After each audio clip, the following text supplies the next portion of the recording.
ನಮಸ್ಕಾರ.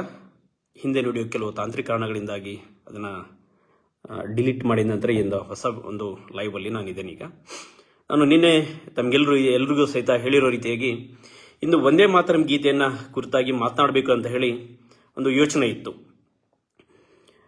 2025ನೇ ವರ್ಷ ಬಹುತೇಕ ವಿಷಯಗಳಿಗಿಂದು ಅತ್ಯಂತ ಪ್ರಮುಖ ವರ್ಷ ಅಂತಂದೇಳಿ ಅನ್ಕೊಳ್ಬಹುದು. ಸರ್ದಾರ್ ವಲ್ಲಭಾಯ್ ಪಟೇಲ್ ಅವರ 150ನೇ ಜಯಂತ್ಯೋತ್ಸವನ್ನ ಅತ್ಯಂತ ವಿಜೃಂಭಣೆಯಿಂದ ನಾವೆಲ್ಲ ಆಚರಣೆಯನ್ನ ಮಾಡಿದ್ದೇವೆ. ಅದ್ರ ಜೊತೆಗೆ ಈ ಬಾರಿ ನಾವು 2025ರಲ್ಲಿ ವಂದೇ ಮಾತರಂ ಗೀತೆಯ 150ನೇ ವರ್ಷಾಚರಣೆಯನ್ನು ಕೂಡ ಅತ್ಯಂತ ವಿಜೃಂಭಣೆಯಿಂದ ಆಚರಣೆಯನ್ನು ಮಾಡಿದ್ವಿ. ಕಳೆದ 2 ದಿನಗಳ ಹಿಂದೆ ಇಡೀ ದೇಶಾದ್ಯಂತ ವಂದೇ ಮಾತರಂ ಗೀತೆಯನ್ನು ಸಾಮೂಹಿಕವಾಗಿ ಹಾಡೋದ್ರ ಮೂಲಕ 150 ವರ್ಷಗಳ ಹಿಂದೆ ರಚನೆ ಆಗಿರ್ತಕ್ಕಂಥ ಗೀತೆಯನ್ನ ಮತ್ತೊಮ್ಮೆ ಈ ಜನಮಾನಸಕ್ಕೆ ಪರಿಚಯ ಮಾಡಿಕೊಡ್ತಕ್ಕಂಥ ಒಂದು ಅಮೋಘವಾದ ಕಾರ್ಯ ಜರುಗಿತು. ನಾವು ನೋಡಿದೆ ವಂದೇ ಮಾತರಂ ಗೀತೆ ಅಂತ ಹೇಳಿದ್ರೆ ಸ್ವಾತಂತ್ರ್ಯ ಹೋರಾಟದ ಸಂದರ್ಭದಲ್ಲಿ ಸಾವಿರಾರು ಹೋರಾಟಗಾರರಿಗೆ ವಂದೇ ಮಾತರಂ ಗೀತೆ ಸ್ಫೂರ್ತಿಯಾಗಿತ್ತು. ಜೊತೆಗೆ ಹೋರಾಟ ಮಾಡತಕ್ಕಂಥ ಸಂದರ್ಭದಲ್ಲಿ ನಮ್ಮ ಸ್ವಾತಂತ್ರ್ಯ ಹೋರಾಟಗಾರರು ವಂದೇ ಮಾತರಂ ಗೀತೆಯನ್ನು ಹಾಡ್ತಾ ಬ್ರಿಟಿಷರ ವಿರುದ್ಧ ಹೋರಾಡ್ತಾ ಇದ್ರು.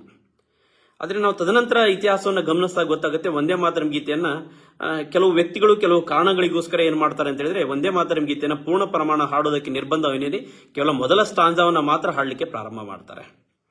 ಹಾಗಾದ್ರೆ ವಂದೇ ಮಾತರಂ ಗೀತೆಗೆ ಸಾಕಷ್ಟು ವಿಶೇಷತೆ ಇದೆ ಅನ್ನೋದು ನಮಗೆ ಗೊತ್ತಾಗುತ್ತೆ. ನಾವು ನೋಡಿದ್ವಿ, ಬಂಗಾಳಿಯ ಶ್ರೇಷ್ಠ ಕವಿ ಬಂಕಿಂ ಚಂದ್ರ ಚಟರ್ಜಿ ಅವರು 1875ರಲ್ಲಿ ವಂದೇ ಮಾತರಂ ಗೀತೆಯನ್ನು ರಚನೆಯನ್ನ ಮಾಡ್ತಾರೆ. ಭಾರತವನ್ನ ತಾಯಿ ಅಂತ ಹೇಳಿ ಆ ತಾಯಿಗೆ ನಾವೆಲ್ಲರೂ ಕೂಡ ಮಕ್ಕಳು, ತಾಯಿಯ ಸೇವೆಯನ್ನು ಮಾಡ್ತಕ್ಕಂಥದ್ದು ಈ ದೇಶದ ಮಕ್ಕಳ ಕರ್ತವ್ಯ ಅನ್ನೋದು ಒಂದು ಅರ್ಥವನ್ನು ಬಿಂಬಿಸೋದ್ರ ಮೂಲಕ ಇಡೀ ದೇಶದ ಪ್ರಾಮುಖ್ಯತೆಯನ್ನ, ಭಾರತದ ಸತ್ವದ ಪ್ರಾಮುಖ್ಯತೆಯನ್ನು ಪರಿಚಯ ಮಾಡಿಕೊಡ್ತಕ್ಕಂತಹ ಒಂದು ಅಮೋಘ ಗೀತೆಯನ್ನ ಬಂಕಿಂ ಚಂದ್ರ ಚಟರ್ಜಿಯವರು 1875ರಲ್ಲಿ ರಚನೆಯನ್ನ ಮಾಡ್ತಾರೆ. ನೋಡಿದ್ದೇವೆ ವಂದೇ ಮಾತರಂ ಗೀತೆಯನ್ನು ನಾವು ಸಾಕಷ್ಟು ಬಾರಿ ಅದನ್ನ ಕೇಳಿದಾಗ ಅನ್ಸುತ್ತೆ, ಎಷ್ಟೊಂದು ಅಮೋಘವಾದ ಗೀತೆ, ಎಷ್ಟೊಂದು ಅರ್ಥಗರ್ಭಿತವಾಗಿರ್ತಕ್ಕಂಥ ಗೀತೆ ಇದು. ಇದನ್ನೇ ನಾವು ಇವತ್ತು ಎಲ್ಲ ಶಾಲಾ ಕಾಲೇಜುಗಳಲ್ಲಿ ಹಾಡುವಂತ ವ್ಯವಸ್ಥೆ ಆಗಬೇಕಾಗಿತ್ತು ಅಂತೇಳಿ ನಾವು ಸಾಕಷ್ಟು ವಿಷಯಗಳಲ್ಲಿ ನಾವು ಗಮನಿಸ್ತಾ ನಮ್ಗೆ ಗೊತ್ತಾಗುತ್ತೆ. ವಂದೇ ಮಾತರಂ ಗೀತೆಯನ್ನ ನಾವು ಯಾಕೆ ಅದನ್ನ ತುಂಡರಿಸಿದ್ದು ಯಾರು, ಯಾವತ್ತಕ್ಕೋಸ್ಕರ ತುಂಡರಿಸಿದ್ರು ಅಂತ ಇತಿಹಾಸನ ಗಮನಿಸಿದಾಗ ಗೊತ್ತಾಗುತ್ತೆ. ಇದನ್ನು ತುಂಡರಿಸತಕ್ಕಂಥದ್ದು ಬೇರೆ ಯಾರೂ ಅಲ್ಲ, ಸ್ವತಂತ್ರ ಪೂರ್ವದಲ್ಲಿ ವಂದೇ ಮಾತರಂ ಗೀತೆಯನ್ನ ಅಂದಿನ ರಾಷ್ಟ್ರೀಯ ಕಾಂಗ್ರೆಸ್ನ ನಾಯಕರು ವಂದೇ ಮಾತರಂ ಗೀತೆಯನ್ನು ಹಾಡಲಿಕ್ಕೆ ನಿರ್ಬಂಧವನ್ನು ಹೇರ್ತಾರೆ. ಅದೇ ರೀತಿ ಮುಂದುವರೆದು 1947ರಲ್ಲಿ ಭಾರತವನ್ನು ತುಂಡರಿಸಲಿಕ್ಕೂ ಕೂಡ ಅವರೇ ಪ್ರಮುಖ ಕಾರಣ ಆಗ್ತಾರೆ. 1875ರಲ್ಲಿ ಮೊದಲ ಬಾರಿಗೆ ರಚನೆ ಆದಾಗ, ಬಂಕಿಂ ಚಂದ್ರ ಚಟರ್ಜಿ ಅವರು ವಂದೇ ಮಾತರಂ ಗೀತೆ ರಚನೆ ಆದಾಗ ಮತ್ತೊಬ್ಬ ಶ್ರೇಷ್ಠ ಕವಿಯಾಗಿರ್ತಕ್ಕಂಥ ಸಾಹಿತಿ ಆಗಿರ್ತಕ್ಕಂಥ ರವೀಂದ್ರನಾಥ್ ಟ್ಯಾಗೋರ್ ಅವರು 1896ರಲ್ಲಿ ವಂದೇ ಮಾತರಂ ಗೀತೆಯನ್ನ ಕೋಲ್ಕತ್ತಾದ ರಾಷ್ಟ್ರೀಯ ಕಾಂಗ್ರೆಸ್ನ ಅಧಿವೇಶನದಲ್ಲಿ ಮೊಟ್ಟ ಮೊದಲ ಬಾರಿಗೆ ಸಾರ್ವಜನಿಕವಾಗಿ ಹಾಡನ್ನು ಹೇಳ್ತಾರೆ. ಆ ಹಾಡನ್ನು ಹೇಳಿದಾಗ ಗೊತ್ತಾಗುತ್ತೆ, ವಂದೇ ಮಾತರಂ ಗೀತೆ ಕೋಟ್ಯಾಂತರ ಜನರ ಸ್ವಾತಂತ್ರ್ಯ ಹೋರಾಟಗಾರರಿಗೆ ಸ್ಫೂರ್ತಿದಾಯಕ ಆಗಿತ್ತು. ಯಾಕೆಂತಂದ್ರೆ ಆ ಗೀತೆಯಲ್ಲಿ ಭಾರತದ ಸೂಕ್ತ ರಕ್ತವನ್ನು ಸಹಿತ ಬಡಿದೆಬ್ಬಿಸಿ ಬ್ರಿಟಿಷರ ಒಂದು ಆ ದುರಾಡಳಿತದ ವಿರುದ್ಧ ಹೋರಾಟ ಮಾಡಲಿಕ್ಕೆ ಪ್ರೇರೇಪಣೆ ನೀಡತಕ್ಕಂಥ ವಂದೇ ಮಾತರಂ ಗೀತೆ ಆಗಿತ್ತು. ಅಷ್ಟೊಂದು ಅಮೋಘವಾದ ಅರ್ಥ ಸ್ಫೂರ್ತಿ ಆ ಗೀತೆಯಲ್ಲಿ ಇತ್ತು ಅನ್ನೋದನ್ನ ತದನಂತರ ಜನರಿಗೆ ಗೊತ್ತಾಗುತ್ತೆ. ರವೀಂದ್ರನಾಥ್ ಟ್ಯಾಗೋರ್ ಅವರು ಸಾರ್ವಜನಿಕವಾಗಿ ಹಾಡು ಹೇಳಿದಾಗ ಅದು ಬಹಳಷ್ಟು ಪ್ರಾಮುಖ್ಯತೆಯನ್ನು ಪಡೆದುಕೊಳ್ಳುತ್ತೆ. ನಾವು ನೋಡಿದೆ 1905ರಲ್ಲಿ ಬಂಗಾಳ ವಿಭಜನೆಯ ಘಟನೆ ನಡೆಯುತ್ತೆ. ಅದೇ ವರ್ಷ ತದನಂತರ 1906ರಲ್ಲಿ ಬಹಳಷ್ಟು ಪ್ರಮಾಣದಲ್ಲಿ ಬ್ರಿಟಿಷರ ಸರ್ಕಾರ ಬಂಗಾಳದಲ್ಲಿ ಸಾರ್ವಜನಿಕರ ಮೇಲೆ ದಾಳಿಯನ್ನ ಮಾಡಿದಾಗ 1906ರಲ್ಲಿ ಆ ಗೀತೆಯನ್ನ ಸ್ವಾತಂತ್ರ್ಯ ಹೋರಾಟಗಾರರು ಅತ್ಯಂತ ಅಮೋಘವಾಗಿ ಸಾಕಷ್ಟು ಜನರು ಸೇರ್ಕೊಂಡು ಹಾಡನ್ನು ಹಾಡ್ತಾರೆ. ಆ ಹಾಡಿನ ಪ್ರಮುಖ ಉದ್ದೇಶ ಏನು ಅಂತ ಹೇಳಿದ್ರೆ, ಈ ದೇಶದಲ್ಲಿ ಏನು ಬ್ರಿಟಿಷರ ದುರಾಡಳಿತ ಇತ್ತು, ಆ ದುರಾಡಳಿತವನ್ನು ಹೊಡೆದೋಡಿಸಲಿಕ್ಕೆ ಆ ಗೀತೆ ಒಂದು ಪ್ರತಿಯೊಬ್ಬ ಹೋರಾಟಗಾರನು ಕೂಡ ಸ್ಫೂರ್ತಿದಾಯಕ ಆಗಿತ್ತು. ನಾವು ಎಲ್ಲ ವಿಷಯಗಳನ್ನು ನಮ್ಗೆ ಗಮನಿಸಿದಾಗ ಗೊತ್ತಾಗುತ್ತೆ. ಹಾಗಾದ್ರೆ ವಂದೇ ಮಾತರಂ ಗೀತೆಯನ್ನ ನಾವು ಮುಂದುವರ್ಸ್ಕೊಂಡು ಬರಬಹುದಾಗಿತ್ತು ಪೂರ್ಣ ಪ್ರಮಾಣದಲ್ಲಿ. ಯಾಕೆ ಅದನ್ನ ನಾವು ವಂದೇ ಮಾತರಂ ಗೀತೆಯನ್ನ ಕೇವಲ ಮೊದಲ ಸ್ಟಾಂಜಾವನ್ನ ಮಾತ್ರ ಹೇಳ್ತೀವಿ? ಹಾಗಾದ್ರೆ ವಂದೇ ಮಾತರಂ ಗೀತೆ ಸಾರ್ವಜನಿಕವಾಗಿ ಹಾಡೋದಕ್ಕೆ ಯಾಕೆ ನಿರ್ಬಂಧ ಹೇರಲಾಯಿತು? ಇದನ್ನೆಲ್ಲ ಗಮನಿಸಿದಾಗ ನಮ್ಗೆ ಅರ್ಥ ಆಗುತ್ತೆ, ಈ ಸ್ವತಂತ್ರ ಗೀತೆಯನ್ನ, ರಾಷ್ಟ್ರೀಯ ಗೀತೆಯನ್ನ ಏನು ನಾವು ಹಾಡೋಕೆ ಸಾರ್ವಜನಿಕವಾಗಿ ಹಾಡಬೇಕು ಅಂತಂದು ಹೇಳಿದಾಗ ಅಂದಿನ ಕಾಂಗ್ರೆಸ್ನ ಮುಖಂಡರು ನಿಶ್ಚಯ ಮಾಡ್ತಾರೆ. ಅಂದಿನ ಕಾಂಗ್ರೆಸ್ಸಿನ ನಾಯಕರು ಅಲ್ಪಸಂಖ್ಯಾತರ ತುಷ್ಟೀಕರಣಕ್ಕಾಗಿ ಆ ಗೀತೆಯನ್ನು ತುಂಡರಿಸ್ತಾರೆ ಅನ್ನೋದನ್ನ ನಮಗೆ ಗೊತ್ತಾಗುತ್ತೆ. 1875ರಲ್ಲಿ ರಚನೆ ಆದ ತದನಂತರ 1923ರಲ್ಲಿ ಕಾಕಿನಾಡಿನಲ್ಲಿ ರಾಷ್ಟ್ರೀಯ ಕಾಂಗ್ರೆಸ್ ಸಮ್ಮೇಳನ ಏನ್ ನಡೆಯುತ್ತೆ, ಅಲ್ಲಿ ವಂದೇ ಮಾತರಂ ಗೀತೆಯನ್ನು ಹೇಳಬೇಕು ಅಂತೇಳಿ ವಿಷ್ಣು ದಿಗಂಬರ ಪಾಲಸ್ಕರ್ ಅವರು ತಯಾರಾಗಿರ್ತಾರೆ. ಆದರೆ ಆ ಸಮಯದಲ್ಲಿ ಕಾಂಗ್ರೆಸ್ನ ಅಧ್ಯಕ್ಷರು ಮೌಲಾನ್ ಮೊಹಮ್ಮದ್ ಅಲಿ ಅವರು ಆಗಿರ್ತಾರೆ. ಅವ್ರು ಯೋಚನೆಯನ್ನ ಮಾಡ್ತಾರೆ, ಈ ಗೀತೆಯಲ್ಲಿ ಭಾರತವನ್ನ ತಾಯಿ ಅಂತ ಪೋಷಣೆ ಮಾಡಲಾಗುತ್ತೆ, ನಮ್ಮ ಮತದಲ್ಲಿ ಮೂರ್ತಿ ಪೂಜೆಗೆ ವಿರೋಧ ಇದೆ. ಹಾಗಾಗಿ ನಾವು ವಂದೇ ಮಾತರಂ ಗೀತೆಯನ್ನು ಹೇಳಲಿಕ್ಕೆ ಅವಕಾಶ ಕೊಡೋದಿಲ್ಲ ಅಂತಂದೇಳಿ ಮೊದಲ ಬಾರಿಗೆ 1923ರಲ್ಲಿ ತಡೆ ಬೀಳುತ್ತೆ. ವಂದೇ ಮಾತರಂ ಗೀತೆಯನ್ನು ಸಾರ್ವಜನಿಕರಿಗೆ ಹಾಡಬಾರದು ಅಂತ ಹೇಳಿ ನಿಶ್ಚಯ ಆಗುತ್ತೆ. ಆದರೆ ಇಂದಿನ ರಾಷ್ಟ್ರೀಯ ಕಾಂಗ್ರೆಸ್ನ ನಾಯಕರು ದೃಢ ನಿರ್ಧಾರವನ್ನು ತೆಗೆದುಕೊಂಡು ವಂದೇ ಮಾತರಂ ಗೀತೆಯನ್ನು ಸಾರ್ವಜನಿಕವಾಗಿ ಹಾಡಲಿಕ್ಕೆ ಮುಂದುವರಿಸಲಿಕ್ಕೆ ಯಾವುದೇ ರೀತಿಯಾದ ಅಡೆತಡೆಗಳು ಇರಲಿಲ್ಲ. ಆದರೆ ನಾವೇನಿವತ್ತು ತುಷ್ಟೀಕರಣ ನೀತಿಯನ್ನು ಈಗಲೂ ಕೂಡ ಮುಂದುವರಿಸಿಕೊಂಡು ಬಂದಿದೆ ಕಾಂಗ್ರೆಸ್. ಸ್ವತಂತ್ರ ಪೂರ್ವದಲ್ಲಿನೂ ಸಹಿತ ಮುಸ್ಲಿಮರ ತುಷ್ಟೀಕರಣಕ್ಕಾಗಿ ವಂದೇ ಮಾತರಂ ಗೀತೆಯನ್ನು ತುಂಡಿಸುವಂತ ಅತ್ಯಂತ ಹೀಯ ಕೃತ್ಯವನ್ನು ಮಾಡ್ತಾರೆ. 1923ರ ನಂತರ ಯಾವುದೇ ರಾಷ್ಟ್ರೀಯ ಕಾಂಗ್ರೆಸ್ನ ಅಧಿವೇಶನದಲ್ಲಿ ವಂದೇ ಮಾತರಂ ಗೀತೆಯನ್ನು ಪೂರ್ಣ ಪ್ರಮಾಣದಲ್ಲಿ ಹೇಳಲಿಕ್ಕೆ ಆಗಲಿಲ್ಲ. ಅದಕ್ಕೆ ಪ್ರಮುಖ ಕಾರಣ ಅಂತಂದು ಹೇಳಿದ್ರೆ ಅಲ್ಪಸಂಖ್ಯಾತರ ತುಷ್ಟೀಕರಣ. ಅವರ ಧರ್ಮದಲ್ಲಿ, ಅವರ ಆಚರಣೆಯಲ್ಲಿ ಗೀತೆಯನ್ನ ಅಥವಾ ಭಾರತ ಮಾತೆಯನ್ನ ತಾಯಿ ಅಂತಂದು ಹೇಳಲಿಕ್ಕೆ ಆಗಲ್ಲ, ಮೂರ್ತಿ ಪೂಜೆಯನ್ನ ಮಾಡ್ಲಿಕ್ಕೆ ಅವರಲ್ಲಿ ಅವಕಾಶ ಇಲ್ಲ. ಹೀಗಾಗಿ ಆ ವಂದೇ ಮಾತರಂ ಗೀತೆಯನ್ನು ಅವರನ್ನ ಸಂತೈಸಲಿಕ್ಕೋಸ್ಕರ ರಾಷ್ಟ್ರೀಯ ಕಾಂಗ್ರೆಸ್ ನಾಯಕರು ಅದನ್ನ ಅಲ್ಲಿಗೆ ತುಂಡರಿಸ್ತಾರೆ. ಈಗ ಸ್ವಾತಂತ್ರ್ಯ ಸಿಕ್ಕು ನಾವು 75 ವರ್ಷನ ತಡದಿದ್ದೇವೆ. 75 ವರ್ಷ ಮೀರಿ ಹೋಗಿದೆ. ಈಗಲೂ ಸಹಿತ ನಮ್ಮಲ್ಲಿ ಸ್ವತಂತ್ರ ಗೀತೆಯಾಗಿ, ರಾಷ್ಟ್ರೀಯ ಗೀತೆಯಾಗಿ ನಾವು ವಂದೇ ಮಾತರಂ ಗೀತೆ ಏನು ಪರಿಗಣನೆಯನ್ನ ಮಾಡಿದ್ದೇವೆ ಅದನ್ನ ಪೂರ್ಣ ಪ್ರಮಾಣದಲ್ಲಿ ಭಾರತೀಯ ಜನತಾ ಪಕ್ಷ ಹಾಗೂ ಸಂಘ ಪರಿವಾರದ ಸಂಘಟನೆಗಳು ಬಿಟ್ಟರೆ ಬೇರೆ ಯಾರು ಕೂಡ ಅದನ್ನ ಪೂರ್ಣ ಪ್ರಮಾಣದಲ್ಲಿ ಹೇಳಲಿಕ್ಕೆ ಈಗಲೂ ಕೂಡ ಅವಕಾಶ ಇಲ್ಲ. ಕಾರಣ ಅಂತ ಹೇಳಿದ್ರೆ ತುಷ್ಟೀಕರಣ ನೀತಿ ಅಂತಂದು ಹೇಳ್ತೇವೆ ನಾವು. ಆದರೆ ನಾವು ನೋಡಬಹುದು, ಅಬ್ಸರ್ವ್ ಮಾಡಬಹುದು, 2017ರಲ್ಲಿ ಅಕ್ಬರುದ್ದೀನ್ ಓವೈಸಿ ಅವರು ಹೇಳ್ತಾರೆ ಶಾಲಾ ಕಾಲೇಜುಗಳಲ್ಲಿ ವಂದೇ ಮಾತರಂ ಗೀತೆಯನ್ನ ಕಡ್ಡಾಯವಾಗಿ ಹಾಡೋದಕ್ಕೆ ತಡೆಯನ್ನ ನೀಡಬೇಕು ಅಂತಂದು ಹೇಳಿ ಅವರು ತೆಲಂಗಾಣ ಸರ್ಕಾರಕ್ಕೆ ಹೇಳ್ತಾರೆ. ಶಾಲಾ ಕಾಲೇಜುಗಳಲ್ಲಿ ವಂದೇ ಮಾತರಂ ಗೀತೆಯನ್ನು ಹಾಡಬಾರದು ಅಂತಂದು ಹೇಳಿ. ಇದೆಲ್ಲಗಳನ್ನ ಗಮನಿಸ್ತಾ ನಿಮ್ಗೆ ಗೊತ್ತಾಗುತ್ತೆ ಯಾವ ಗೀತೆ ಇವತ್ತು ಈ ರಾಷ್ಟ್ರದಲ್ಲಿ ಒಂದು ಪ್ರತಿ ಶಾಲಾ ಕಾಲೇಜುಗಳಲ್ಲಿ ಹಾಡಬೇಕಾಗಿತ್ತು. ನಾವೇನಿವತ್ತು ರಾಷ್ಟ್ರಗೀತೆ ಅಂತಂದು ಹೇಳಿ ಕರಿತೀವಿ, ಆ ರಾಷ್ಟ್ರಗೀತೆಯನ್ನ ಕೂಡ ಒಪ್ಪಿಕೊಂಡು ಈಗಲೂ ಕೂಡ ನಾವು ಆರಾಧಿಸ್ಕೊಂಡು ಬರ್ತಾ ಇದೀವಿ. ಅದೇ ರೀತಿಯಾಗಿ ವಂದೇ ಮಾತರಂ ಗೀತೆಯನ್ನು ಕೂಡ ಹಾಡಲಿಕ್ಕೆ ಕಡ್ಡಾಯ ಮಾಡಲಿಕ್ಕೆ ಯಾವುದೇ ರೀತಿಯಾದ ಅಡೆತಡೆಗಳು ಇರಲಿಲ್ಲ. ಆದರೆ ವಂದೇ ಮಾತರಂ ಗೀತೆಯಲ್ಲಿ ತಾಯಿ ಭಾರತಿಯನ್ನ ಪೂಜನೀಯ ಭಾವನೆಯಿಂದ ನೋಡ್ತೀವಿ ಅನ್ನೋದ ಕಾರಣಕ್ಕಾಗಿ ವಂದೇ ಮಾತರಂ ಗೀತೆಗೆ ಅಡೆತಡೆಯನ್ನ ಹೇರಲಾಯಿತು. ಮಹಾತ್ಮ ಗಾಂಧೀಜಿಯವರು ಸಹಿತ ಹೇಳ್ತಾರೆ ವಂದೇ ಮಾತರಂ ಗೀತೆ ಅತ್ಯಂತ ಅಮೋಘವಾದ ಗೀತೆ. ಈ ಗೀತೆಯನ್ನ ಕೇಳಿದ್ರೆ ಸೂಕ್ತವಾದ ರಕ್ತವು ಸಹಿತ ಕುದಿಯುತ್ತೆ.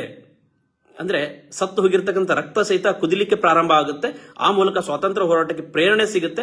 ಈ ಗೀತೆ ಅತ್ಯಂತ ಅದ್ಭುತವಾದ ಗೀತೆ ಅಂತಂದು ಹೇಳಿ ಮಹಾತ್ಮ ಗಾಂಧಿಯವರು ಸಹಿತ ಹೇಳ್ತಾರೆ. ಒಂದ್ಸರಿ ಯೋಚನೆ ಮಾಡಬಹುದು, ಸ್ವತಂತ್ರ ಪೂರ್ವದಲ್ಲಿ ಇವತ್ತೇನು ಈ ರಾಷ್ಟ್ರೀಯ ಕಾಂಗ್ರೆಸ್ ನಾಯಕರೆಲ್ಲ ಹೇಳ್ಕೊಳ್ತಾರೆ, ಇವತ್ತು ಕಾಂಗ್ರೆಸ್ ಪಕ್ಷದವ್ರು ಹೇಳ್ತಾರೆ ಸ್ವಾತಂತ್ರ್ಯಕ್ಕೋಸ್ಕರ ಹೋರಾಡಿದ್ದು ನಾವು, ಭಾರತಕ್ಕೆ ನಾವೇ ಸ್ವಾತಂತ್ರ್ಯವನ್ನು ಕೊಡಿಸಿದೀವಿ ಅಂತಂದೇನು ಇವತ್ತು ಸ್ವತಂತ್ರ ಪೂರ್ವದ ಕಾಂಗ್ರೆಸ್ ಅನ್ನ, ರಾಷ್ಟ್ರೀಯ ಕಾಂಗ್ರೆಸ್ ಯಾವ ರೀತಿ ಇವತ್ತು ಕ್ಲೈಮ್ ಮಾಡ್ಕೊಂಡಿದ್ದಾರೆ ನಾವು ಒಂದ್ಸರಿ ಯೋಚನೆ ಮಾಡಬಹುದು. ಸ್ವತಂತ್ರ ಸಿಗುವಂತ ಸಂದರ್ಭದಲ್ಲಿ 1947ರಲ್ಲಿ ಧಾರ್ಮಿಕ ಕಾರಣಕ್ಕಾಗಿ ಭಾರತವನ್ನು ಸಹಿತ ತುಂಡರಿಸಿದ್ದು ಇದೇ ನಾಯಕರು. ಕಾರಣ ಅಲ್ಪಸಂಖ್ಯಾತರ ತುಷ್ಟೀಕರಣ. 1923ರಲ್ಲಿ ಅಮೋಘವಾದ ಗೀತೆ ವಂದೇ ಮಾತರಂ ಗೀತೆಯನ್ನು ಹೇಳಲಿಕ್ಕೆ ತಡೆಯನ್ನು ನೀಡಿದ್ದು ಅದೇ ರಾಷ್ಟ್ರೀಯ ಕಾಂಗ್ರೆಸ್ನ ನಾಯಕರು. ಕಾರಣ ಅಂತಂದು ಹೇಳಿದ್ರೆ ಅಲ್ಪಸಂಖ್ಯಾತರ ತುಷ್ಟೀಕರಣ. ಅಲ್ಪಸಂಖ್ಯಾತರ ತುಷ್ಟೀಕರಣಕ್ಕಾಗಿ ಈ ದೇಶದಲ್ಲಿ ಏನೆಂದು ಅಮೋಘವಾದ ಗೀತೆ ರಚನೆ ಆಗಿತ್ತು ಅದು ಕೂಡ ಏನಾಗುತ್ತೆ, ತಡೆಯಾಗುತ್ತೆ. ಸ್ವತಂತ್ರದ ನಂತರ, ಸ್ವತಂತ್ರ ಸಿಗುವ ಸಂದರ್ಭದಲ್ಲಿ ಏನಾಗುತ್ತೆ, ಅಲ್ಪಸಂಖ್ಯಾತರ ತುಷ್ಟೀಕರಣಕ್ಕಾಗಿ ಭಾರತವನ್ನು ಸಹಿತ ತುಂಡರಿಸಲಾಗುತ್ತೆ ಧಾರ್ಮಿಕ ಕಾರಣಕ್ಕಾಗಿ. ಇವತ್ತು ನಾವು ನೋಡಿದ್ದೀವಿ ವಲ್ಲಭಾಯ್ ಪಟೇಲ್ ರವರ 150ನೇ ಜಯಂತಿಯನ್ನ ನಾವು ಆಚರಣೆಯನ್ನ ಮಾಡ್ತಾ ಇದ್ದೀವಿ. ಒಂದು ವೇಳೆ ಸರ್ದಾರ್ ಪಟೇಲ್ ಇರದೇ ಇದ್ದಿದ್ರೆ ಭಾರತ ಇವತ್ತೇನು ಇಷ್ಟೊಂದು ಸುಂದರವಾದ ನಕ್ಷೆಯನ್ನು ಒಳಗೊಂಡಿದೆ, ಈ ನಕ್ಷೆ ನಮಗೆ ಇವತ್ತು ಕಾಣಲಿಕ್ಕೆ, ನೋಡ್ಲಿಕ್ಕೆ ಸಿಗ್ತಾನೆ ಇರಲಿಲ್ಲ. 565 ಪ್ರಾಂತ್ಯಗಳನ್ನ, ಏನು ಯಾವ್ಯಾವ ಪ್ರಾಂತ್ಯಗಳು ಸ್ವತಂತ್ರವಾಗಿದ್ವು ಎಲ್ಲ ಪ್ರಾಂತ್ಯಗಳನ್ನು ಒಗ್ಗೂಡಿಸಿ ಸುಂದರ ಭಾರತವನ್ನು ನಿರ್ಮಿಸಿದಂತ ಕೀರ್ತಿ ಸರ್ದಾರ್ ಪಟೇಲ್ರಿಗೆ ಸಲ್ಲುತ್ತೆ. ಆದ್ರೆ ನಾವು ನೋಡ್ತೀವಿ ಯಾವ ಸರ್ದಾರ್ ಪಟೇಲ್ರು ಯಾವ ಒಂದು ಪಕ್ಷದಿಂದ ಮೊದಲ ಗೃಹ ಸಚಿವರಾಗಿದ್ರು ಆ ಪಕ್ಷ ಇವತ್ತು ಸರ್ದಾರ್ ಪಟೇಲ್ರನ್ನ ನೆನೆಸ್ಕೊಳ್ತಕ್ಕಂಥ ಕಾರ್ಯಕ್ಕೆ ಹೋಗಲ್ಲ. 150 ವರ್ಷ ಜಯಂತಿಯಲ್ಲಿ ಸರ್ದಾರ್ ಪಟೇಲ್ರನ್ನ ನೆನೆಸ್ಕೊಳ್ತಕ್ಕಂಥ ಕಾರ್ಯವನ್ನು ಕಾಂಗ್ರೆಸ್ ಪಕ್ಷದವರು ಮಾಡೋದಿಲ್ಲ. ಕಾರಣ ಅಂತಂದು ಹೇಳಿದ್ರೆ ಯಾರು ಈ ದೇಶವನ್ನು ಒಂದುಗೂಡಿಸಲಿಕ್ಕೆ ಪ್ರಯತ್ನ ಪಟ್ಟರು, ಯಾರು ಈ ದೇಶದ ಸ್ವಾತಂತ್ರ್ಯ ಹೋರಾಟಕ್ಕಾಗಿ ಅಮೋಘ ಗೀತೆಯನ್ನು ರಚಿಸಿ ಅಖಂಡ ಭಾರತ ಸುಭದ್ರವಾಗಿರಬೇಕು ಅಂತ ಹೇಳಿ ಪ್ರೇರೇಪಣೆಯನ್ನು ಕೊಟ್ಟರು, ಆ ಯಾವ ಸಂಗತಿಗಳು ಸಹಿತ ಇವತ್ತಿನ ಕಾಂಗ್ರೆಸ್ಸರಿಗೆ ಬೇಡ ಆಗಿರ್ತಕ್ಕಂಥ ವಿಷಯ. ಹಾಗಾದ್ರೆ ಕಾಂಗ್ರೆಸ್ ಸರ್ಕಾರ ನಿರ್ಧಾರ ಮಾಡಬಹುದಾಗಿತ್ತು. ರಾಜ್ಯ ಕಾಂಗ್ರೆಸ್ ಸರ್ಕಾರ, ರಾಷ್ಟ್ರೀಯ ಕಾಂಗ್ರೆಸ್ನಲ್ಲಿ ಮೊದಲೇನು ಹೇಳುವಂತ ರೂಢಿ ಇತ್ತು, ವಂದೇ ಮಾತರಂ ಗೀತೆಯನ್ನು 150 ವರ್ಷ ಆಗಿದೆ ನಾವು ಆಚರಣೆ ಮಾಡಬಹುದು ಅಂತಂದೇಳಿ ಹೇಳ್ಕೊಳ್ಬಹುದಾಗಿತ್ತು ಕಾಂಗ್ರೆಸ್ ಸರ್ಕಾರ, ಆದರೆ ಹೇಳಲಿಲ್ಲ.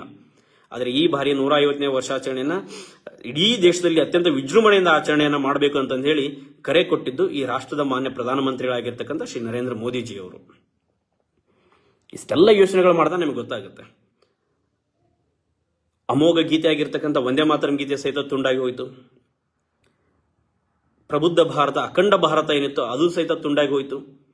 ನಾವು ನೋಡಿದ್ವಿ ಭಾರತ ಮೊದಲು ತುಂಡಾಗೋಕ್ಕಿಂತ ಪೂರ್ವದಲ್ಲಿ ಮಹಾತ್ಮ ಗಾಂಧೀಜಿ ಹೇಳ್ತಾರೆ, ಏನಂತ ಹೇಳ್ತಾರೆ, ವಿವಿಸೆಕ್ಟ್ ಮೀ ಬಿಫೋರ್ ವಿವಿಸೆಕ್ಟಿಂಗ್ ಇಂಡಿಯಾ ಅಂತ ಹೇಳಿ ಮಹಾತ್ಮ ಗಾಂಧೀಜಿ ಹೇಳ್ತಾರೆ. ಅಂದ್ರೆ ಭಾರತವನ್ನು ತುಂಡರಿಸೋದಾದ್ರೆ ಮೊದಲು ನನ್ನನ್ನು ತುಂಡರಿಸಿ ತದನಂತರ ಭಾರತವನ್ನು ತುಂಡರಿಸಿ ಅಂತೇಳಿ ಮಹಾತ್ಮ ಗಾಂಧೀಜಿ ಹೇಳಿದರು. ಆದರೆ ಮಹಾತ್ಮ ಗಾಂಧೀಜಿಯ ಕಣ್ಣು ಮುಂದೆನೆ ಧಾರ್ಮಿಕ ಕಾರಣಕ್ಕಾಗಿ ಭಾರತ ತುಂಡಾಗಿ ಹೋಯಿತು. ಕಾರಣ ಅಲ್ಪಸಂಖ್ಯಾತರ ತುಷ್ಟೀಕರಣಕ್ಕಾಗಿ. ಹಾಗಾದ್ರೆ ಎಲ್ಲ ವಿಷಯಗಳ ಗಮನದಲ್ಲಿರ್ತಕ್ಕಂಥ ಸಂದರ್ಭದಲ್ಲಿ ನಾವೇನ್ ಮಾಡಬಹುದು? ಹಾಗಿದ್ರೆ ನಾವೇನ್ ಮಾಡ್ಬೇಕಂತ ಕೆಲಸ ಅಂತ ಹೇಳಿದ್ರೆ ನಾವು ಸಾಧ್ಯ ಆದಷ್ಟು ಮಟ್ಟಿಗೆ ಈಗೇನು 1 ವರ್ಷ ಇದೆ, ಮುಂದಿನ 2026ರವರೆಗೆ ನವೆಂಬರ್ 7ನೇ ತಾರೀಕಿನವರೆಗೆ ಏನು ನಾವು 150 ವರ್ಷಾಚರಣೆಯನ್ನು ಸೆಲೆಬ್ರೇಷನ್ ಮಾಡ್ತಾ ಇದೀವಿ. ಎಲ್ಲಿ ಸಾಧ್ಯತೆ ಆಗುತ್ತೋ ಅಲ್ಲಿ ಸ್ವಾತಂತ್ರ್ಯ ಗೀತೆಯನ್ನ, ಈ ರಾಷ್ಟ್ರೀಯ ಗೀತೆಯನ್ನ, ವಂದೇ ಮಾತರಂ ಗೀತೆಯನ್ನ ಪೂರ್ಣ ಪ್ರಮಾಣದಲ್ಲಿ ಹಾಡ್ತಕ್ಕಂಥ ಒಂದು ಸಂಪ್ರದಾಯವನ್ನು ನಾವು ಜಾರಿಗೆ ತೆಗೆದುಕೊಂಡು ಬರಬೇಕು. ಜೊತೆಗೆ ಇಂದಿನ ಪೀಳಿಗೆಗೆ ಯಾಕೆ ವಂದೇ ಮಾತರಂ ಗೀತೆ ಇಷ್ಟು ನಮಗೆ ಪ್ರಾಮುಖ್ಯತೆ ಅನಿಸಿದೆ, ಯಾಕೆ ವಂದೇ ಮಾತರಂ ಗೀತೆಯನ್ನು ತುಂಡರಿಸಲಿಕ್ಕೆ ಅಂದಿನ ಕಾಂಗ್ರೆಸ್ನ ನಾಯಕರು ನಿರ್ಣಯವನ್ನು ಕೈಗೊಂಡ್ರು? ಒಂದು ವೇಳೆ ಆ ವಂದೇ ಮಾತರಂ ಗೀತೆ ಸುಲಲಿತವಾಗಿ ನಡೆದುಕೊಂಡು ಬಂದಿದ್ರೆ ವಂದೇ ಮಾತರಂ ಗೀತೆಗೆ ಇವತ್ತು ಯಾವ ಸ್ಥಾನಮಾನ ಸಿಗ್ತಾ ಇತ್ತು. ಆದರೆ ವಂದೇ ಮಾತರಂ ಗೀತೆಗೆ ಇವತ್ತು ಸ್ಥಾನಮಾನ ದೊಡ್ಡ ಪ್ರಮಾಣದಲ್ಲಿ ಸಿಕ್ಕಿಲ್ಲ ಅಂತ ಹೇಳಿದ್ರೆ ಅದಕ್ಕೆ ಯಾರು ಕಾರಣ ಅಂತ ಹೇಳಿದಾಗ ನಮಗೆ ಮತ್ತೆ ನೇರವಾಗಿ ಬರ್ತಕ್ಕಂಥದ್ದು ಅಂತ ಹೇಳಿದ್ರೆ ಈ ಕಾಂಗ್ರೆಸ್ನ ನಾಯಕರು. ಅದು ಸ್ವತಂತ್ರ ಪೂರ್ವದ ಕಾಂಗ್ರೆಸ್ ನಾಯಕರಾಗಿರ್ಬೋದು, ಸ್ವತಂತ್ರ ನಂತರದ ಕೂಡ ಕಾಂಗ್ರೆಸ್ ನಾಯಕರಾಗಿರ್ಬೋದು. ತಮ್ಮ ಧಾರ್ಮಿಕ ತುಷ್ಟೀಕರಣಕ್ಕಾಗಿ, ಅಲ್ಪಸಂಖ್ಯಾತರ ತುಷ್ಟೀಕರಣಕ್ಕಾಗಿ ವಂದೇ ಮಾತರಂ ಗೀತೆಯನ್ನು ಸಹಿತ ತುಂಡರಿಸ್ತಾರೆ, ತದನಂತರ ದೇಶವನ್ನು ಕೂಡ ತುಂಡರಿಸ್ತಾರೆ. ಭಾರತ ಅಂತ ಹೇಳಿದ್ರೆ ಯಾವುದೇ ಕೂಡ ಕಲ್ಲು, ಮಣ್ಣು, ಗುಡ್ಡ, ಸಮುದ್ರಗಳಿಂದ ಕೂಡಿರ್ತಕ್ಕಂಥ ದೇಶ ಅಲ್ಲ. ಭಾರತಕ್ಕೆ ಒಂದು ಆತ್ಮ ಇದೆ. ಆ ಆತ್ಮ ಯಾವುದರಲ್ಲಿ ಅಡಗಿದೆ ಅಂತ ಹೇಳಿದ್ರೆ ಧರ್ಮದಲ್ಲಿ ಅಡಗಿದೆ. ಧರ್ಮ ಅಂತ ಹೇಳಿದ್ರೆ ಯಾವುದೋ ಒಂದು ಪೂಜಾ ಪದ್ಧತಿ ಅಲ್ಲ, ಅದೊಂದು ಅಮೋಘವಾದ ಪರಿಕಲ್ಪನೆ.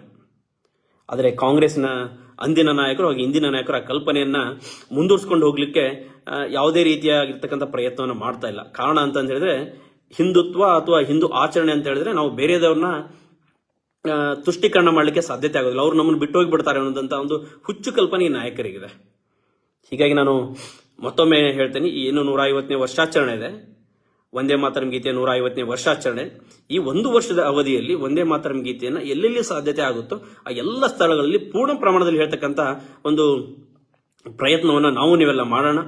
ಅದ್ರ ಜೊತೆಗೆ ವಂದೇ ಮಾತರಂ ಗೀತೆಯ ಸತ್ವ ಏನಿದೆ, ಅದರದ ಪ್ರಾಮುಖ್ಯತೆ ಏನು, ಯಾವ್ಯಾವ ರೀತಿಯಾಗಿ ಸ್ವಾತಂತ್ರ್ಯಕ್ಕೋಸ್ಕರ ನಾಯಕರಿಗೆ ಸ್ಫೂರ್ತಿಯನ್ನ ಕೊಡ್ತು, ಬಾಲಗಂಗಾಧರ್ ತಿಲಕ್ ಆಗಿರ್ಬೋದು, ಪಟೇಲ್ರು ಸಹಿತ ವಂದೇ ಮಾತರಂ ಗೀತೆಯನ್ನು ಒಪ್ಕೊಳ್ತಾರೆ. ಸರ್ದಾರ್ ಪಟೇಲ್ ರವರು, ಲಾಲ್ ಬಹದ್ದೂರ್ ಶಾಸ್ತ್ರಿ ಅವರು ಅದನ್ನು ಒಪ್ಕೊಳ್ತಾರೆ, ಭಗತ್ ಸಿಂಗ್ ಅವರು ಅದನ್ನು ಒಪ್ಕೊಳ್ತಾರೆ. ತುಂಬಾ ಸ್ಫೂರ್ತಿಯನ್ನ ಪಡಿತಾರೆ ಭಗತ್ ಸಿಂಗ್ ಅವರು ವಂದೇ ಮಾತರಂ ಗೀತೆಯಿಂದ. ತದನಂತರ ಸುಭಾಷ್ ಚಂದ್ರ ಬೋಸ್ ಸಹಿತ ಸಿಂಗಾಪುರದಲ್ಲಿ ತಮ್ಮ ನ್ಯಾವಿಯಲ್ಲಿ ವಂದೇ ಮಾತರಂ ಗೀತೆಯನ್ನ ಹಾಡ್ತಾರೆ. ಗದರ್ ಪಾರ್ಟಿಯವರು ಕ್ಯಾಲಿಫೋರ್ನಿಯಾ ರಾಷ್ಟ್ರದಲ್ಲಿ ವಂದೇ ಮಾತರಂ ಗೀತೆಯನ್ನ ಹಾಡ್ತಾರೆ. ಹೀಗಾಗಿ ವಂದೇ ಮಾತರಂ ಗೀತೆ ಸಾಕಷ್ಟು ಅರ್ಥವನ್ನು ಹೊಂದಿರತಕ್ಕಂಥ ಅಮೋಘವಾದ ಇತಿಹಾಸವನ್ನು ಹೊಂದಿರತಕ್ಕಂಥ ಗೀತೆ. ಈ ಗೀತೆಯನ್ನು 1 ವರ್ಷಗಳ ಕಾಲ ಎಲ್ಲೆಲ್ಲಿ ಸಾಧ್ಯತೆ ಆಗುತ್ತೋ ಎಲ್ಲ ಸ್ಥಳಗಳಲ್ಲಿ ವಂದೇ ಮಾತರಂ ಗೀತೆಯನ್ನ ಪೂರ್ಣ ಪ್ರಮಾಣದಲ್ಲಿ ನಾವೆಲ್ಲರೂ ಕೂಡ ಹಾಡಲಿಕ್ಕೆ ಪ್ರಯತ್ನ ಮಾಡೋಣ ಅಂತ ಹೇಳ್ತಾ ತಮಗೆಲ್ಲರೂ ಕೂಡ ಮತ್ತೊಮ್ಮೆ ಧನ್ಯವಾದಗಳನ್ನು ಸಮರ್ಪಿಸ್ತೇನೆ. ಜೈ ಹಿಂದ್.